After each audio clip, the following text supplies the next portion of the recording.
Alors Boulogne, c'est la ville de mes premières émotions culturelles. Je suis une artiste, j'ai choisi cette ville-là. Boulogne, c'est la ville où, en sortant du lycée Mariette, j'allais écouter au théâtre les premiers concerts qui ont été initiateurs de ma future vie professionnelle. C'est une ville à laquelle je suis très attachée, évidemment, c'est la mienne, même si je suis née à une petite ville juste à côté, d'Èvres. Boulogne, c'est la ville où commence ma vie d'adolescente, et ce sont des périodes très importantes dans la vie, évidemment, de quelqu'un.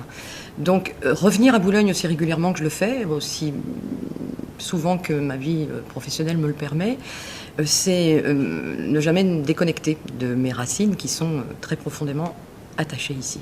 J'ai rencontré aussi avec Frédéric une personne profondément motivée par le fait d'amener la culture dans cette ville, en dehors de tous les projets dont on sait qu'il les a menés avec succès à Boulogne-sur-Mer, sachant que la culture est un lien indispensable entre la population et la communauté politique, la communauté administrative, la communauté économique. Un être cultivé, c'est un être qui se pose des questions. C'est extrêmement important. C'est pas un hasard que les dictateurs, quand ils arrivent au pouvoir, se séparent de la culture et des intellectuels qui l'amènent à bien. On a entendu des candidats Front National annoncer clairement aujourd'hui qu'ils avaient décidé de supprimer toute notion même de culture dans leur politique. On a vu à travers les différentes actions qu'il a pu mener avec ses équipes ici à Boulogne-sur-Mer une vraie volonté de ramener la culture à la population. Malheureusement, j'ai pu constater dans ma vie que la culture a été pendant des années réservée à une certaine élite. La notion même de culture en était devenue presque péjorative pour les gens qui n'y accédaient pas. Quand on est un homme de gauche, on se doit de ramener la culture aux gens, parce que effectivement, un individu cultivé est un individu qui se pose des questions et qui ne subit pas la société dans laquelle il vit. Des projets aussi important que le Carré Sam, par exemple, qui est situé dans un quartier populaire de Boulogne-sur-Mer et qui stimule chez les gens l'envie d'aller participer à des spectacles d'un côté comme d'un autre de la scène.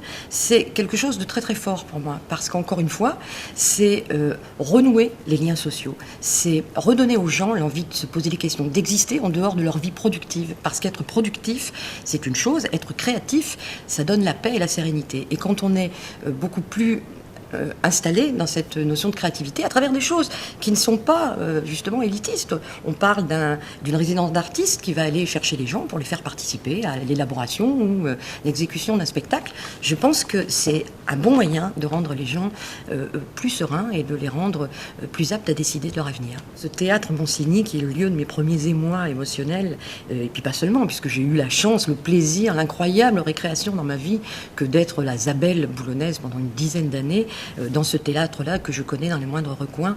Quelle surprise de voir ce lieu rénové, avec des rénovations de très belle qualité, de façon à encore une fois, à amener le public boulonnais dans un cadre très très beau. C'est un petit bijou. Je crois évidemment aux vertus des activités et d'une vraie politique culturelle au service des populations. Je suis persuadée que Frédéric Cuvillier, dont tout le monde sait, il n'est pas connu pour toutes les casseroles qui peuvent avoir dernière nuit, il n'y en a aucune. Il est connu pour être quelqu'un de très proche des gens, de ses administrés, des habitants de Boulogne-sur-Mer. C'est une personne saine, intelligente, généreuse et extrêmement empathique, qui est effectivement dans cette volonté de rassembler les gens.